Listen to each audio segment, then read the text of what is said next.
Em nome do Pai que me criou, em nome do Filho que me resgatou, em nome do Espírito Santo que me santificou, divina vontade reina na minha vontade. Ó minha mãe, eu te amo e tu me amas.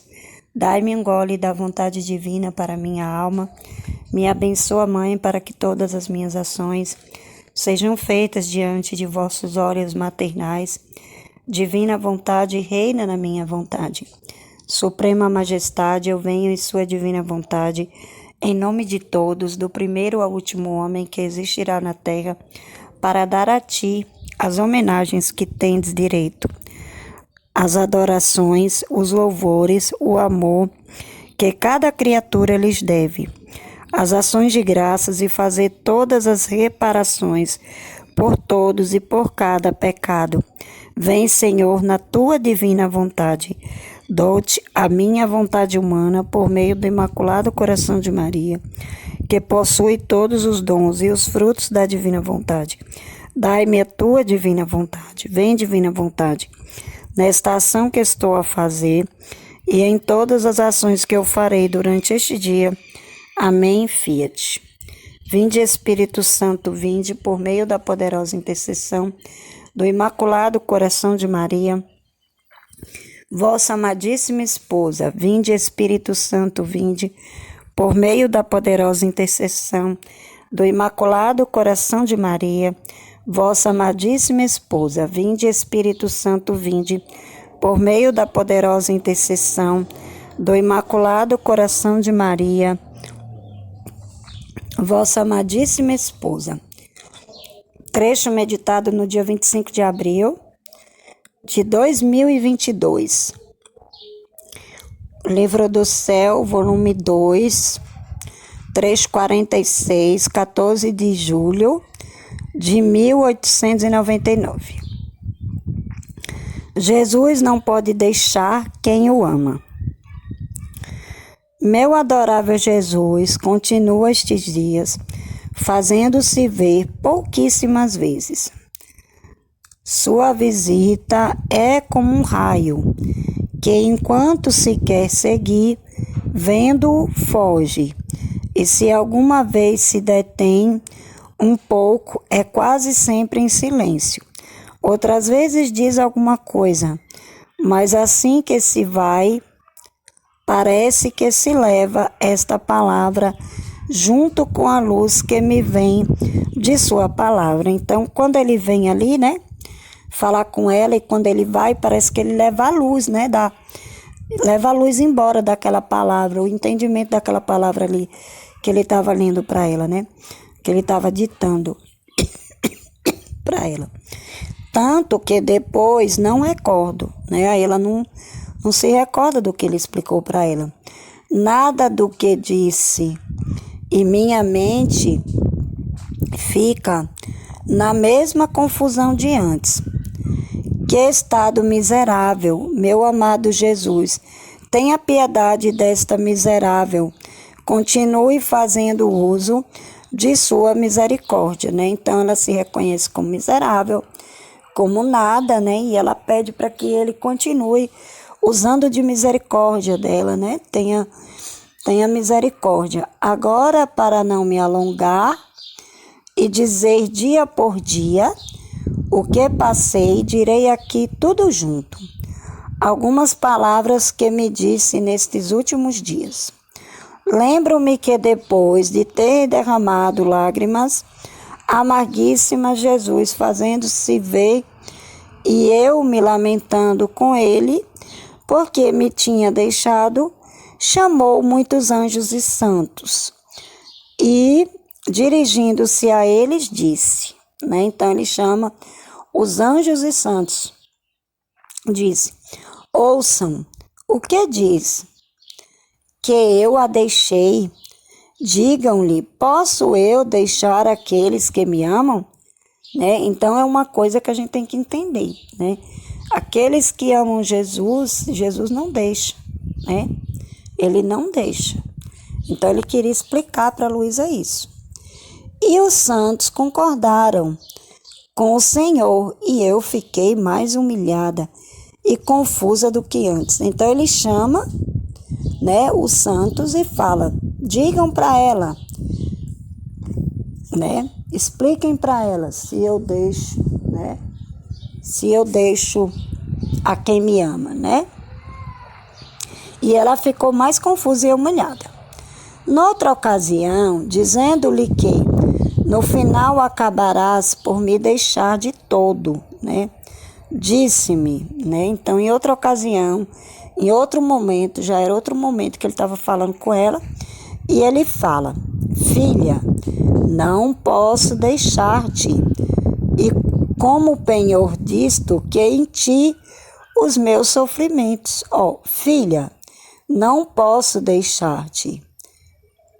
É como penhor disto, pus em ti os meus sofrimentos. Então, ele pôs nela os sofrimentos dele. Então, os sofrimentos que nós passamos é um sinal dele também, que ele está em nossa vida, né? Que não quer dizer que porque a gente sofre, passa por problema, que ele não está em nossa vida, que nós não estamos vivendo na divina vontade.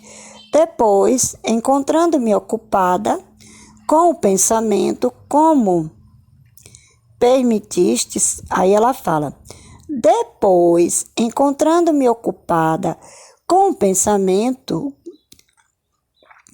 como permitiste, Senhor, que viesse o sacerdote, tudo poderia ter acontecido entre tu e eu, ela fala, né?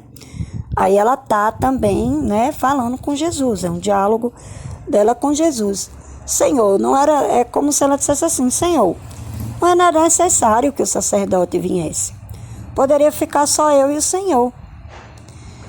Em um instante me encontrei fora de mim mesma, estendida sobre uma cruz, mas não havia ninguém que pudesse me pregar.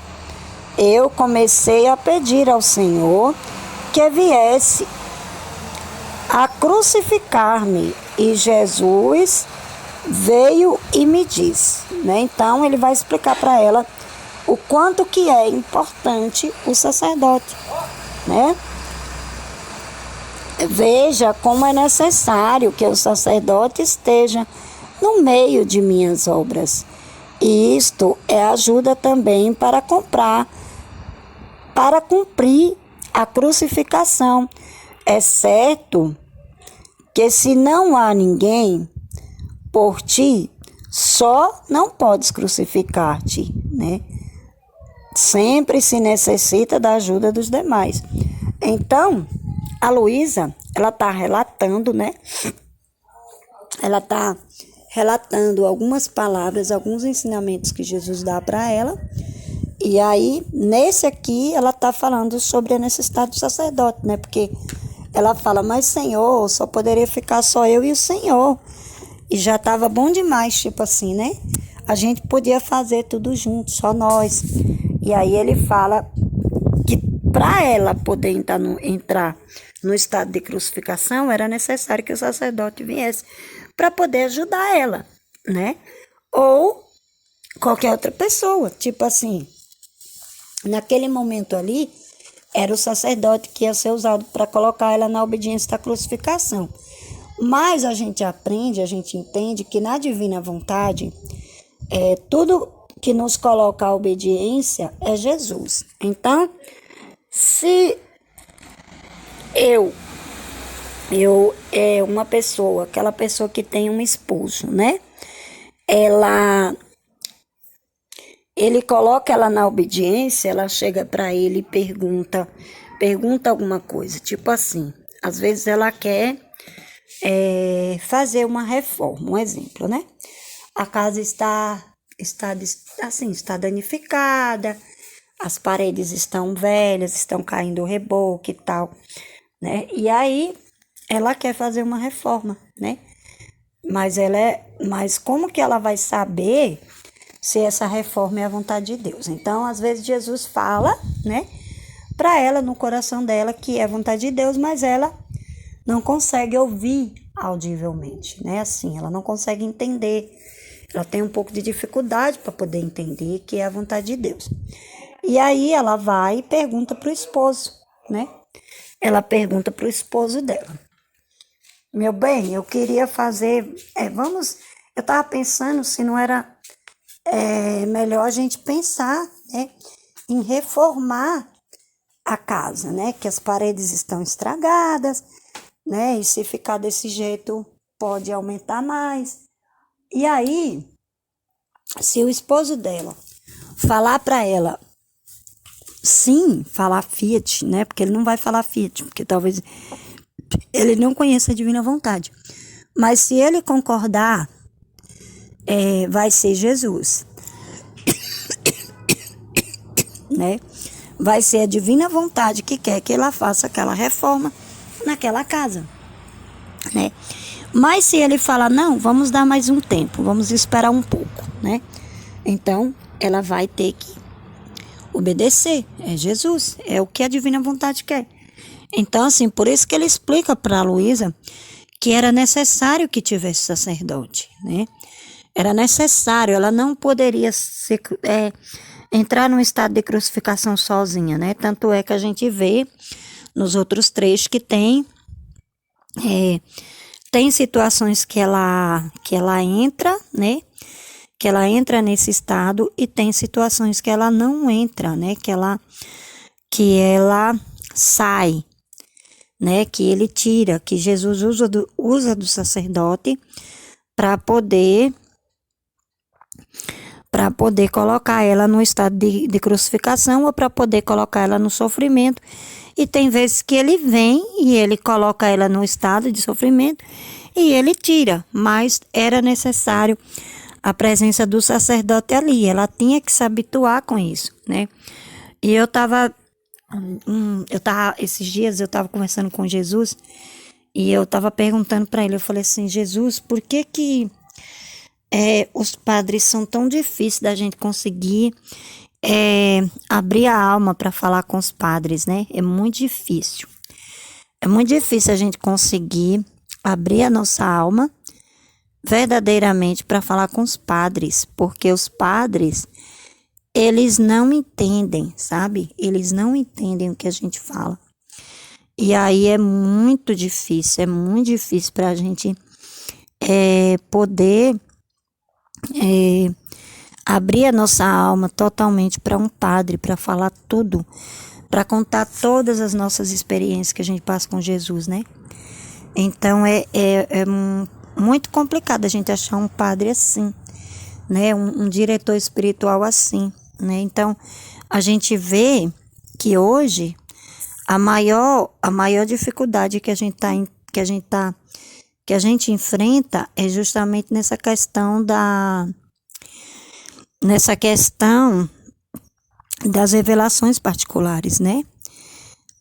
Das revelações particulares, porque as pessoas, os padres, né, que deveriam nos ajudar, que deveriam nos orientar, muitas vezes eles não ajudam, eles não entendem, né? E se a gente for chegar para falar, para poder abrir, para poder falar todas as nossas experiências, tudo aquilo que Jesus fala para nós, eles não vão entender, né? Então, é uma coisa complicada. Eu estava esses dias conversando com Jesus, perguntando para ele, né, para ele me esclarecer isso, para mim poder entender, né? Porque mais antigamente já era assim também, né? Só aqueles padres que era enviado mesmo por Jesus, né? Amém, Fiat.